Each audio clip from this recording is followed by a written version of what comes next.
Hello, viewers. A very good afternoon, and welcome to Africa and Beyond Television Network. And my name is Ronald Wekwamakusha.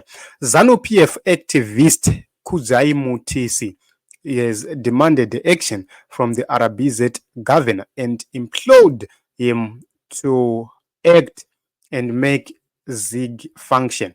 So the governor introduced the new currency a few days ago, and a lot of people have been telling different sides of the stories. Others are claiming that ZIG will not work. Others claiming that this is the game changer. ZIG is going to work. But there are neutrals within ZANU PF, or there are leftists within ZANU PF. Let me use that term, leftists within ZANU PF, who include the people like Kudzai Mutisi, who are actually holding this government to account, and particularly the Herald Zimbabwe and the editors are being exposed and being held accountable. And Kudzai Mutisi explains something very important. He says the Herald Zimbabwe editorial today focused on the ZIG and what must be done to make it a success. And the money changers were being blamed for causing problems. So this is key right here. In this whole conversation, it's about the money changers.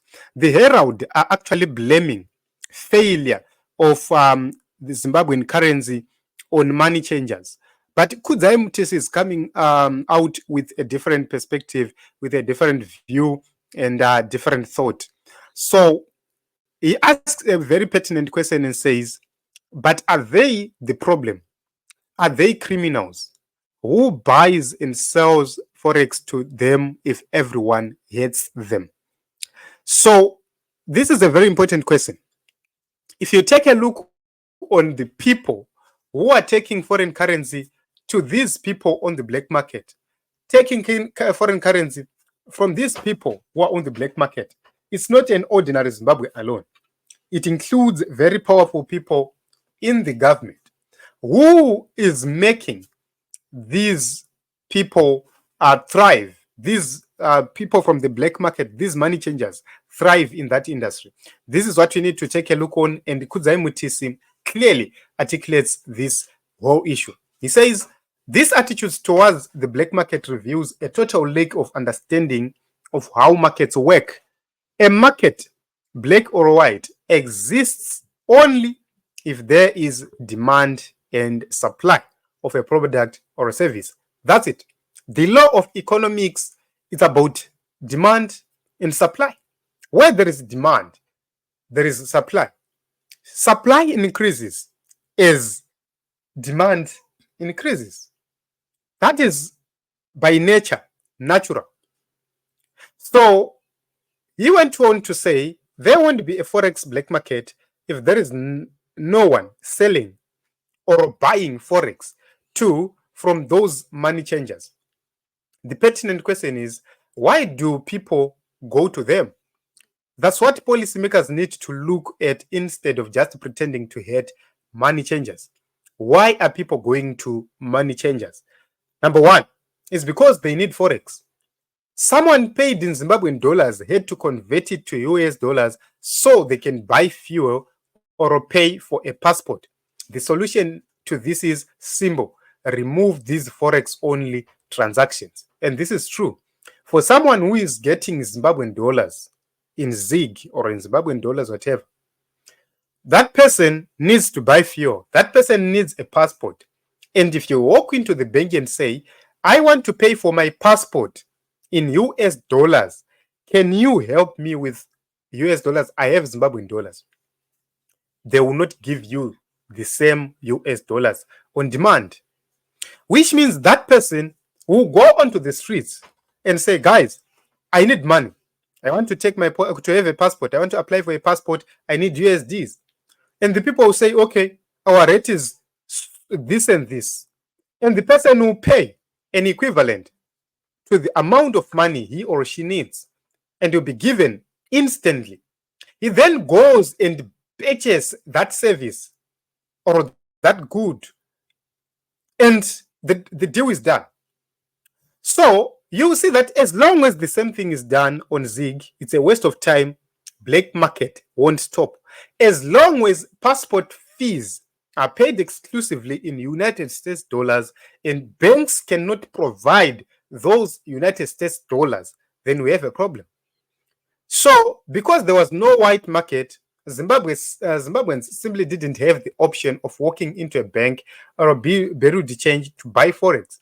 The money changers provided a much needed service. The money changers started to act as the banks themselves. They started to add interest, charging interest onto that money, which is supposed to be circulating. Why? It's because those in the banking sector are holding dearly to the banknotes, the US dollars. They can't release them.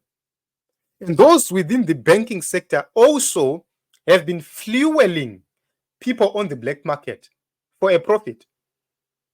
So he says, again, this can be solved by the RBZ banks and bureau de changes, where funding the street money changers, by the way, is public knowledge. They were doing so to escape the ridiculous exchange rate imposed by the RBZ on them. The solution is to allow the currency to float freely. So the issue of money changers and black market speaks more of the failure of policymakers, not the criminality of ordinary citizens.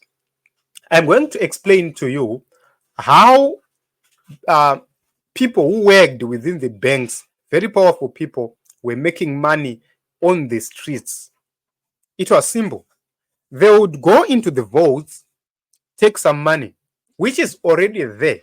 They would take, for say, 1,000 US dollars, give it to somebody. That person changes the money for an interest. That person is given commission on 1,000 US dollars, and the bank person takes the profit, and he goes back with the $1,000 and places it back into the vault. It's simple. This is the powerful person who knows for sure that nobody is going to scrutinize anything. So these are people who would take money from the banks. They would that won't be a transaction which will be done publicly. It will be something secret. And you make money out of it. Panopera gore.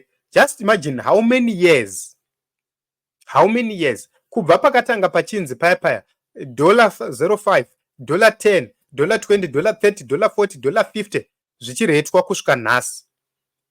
These are the people who have been making so much money. These are the people who have been putting money into the streets, making so big, very big profits.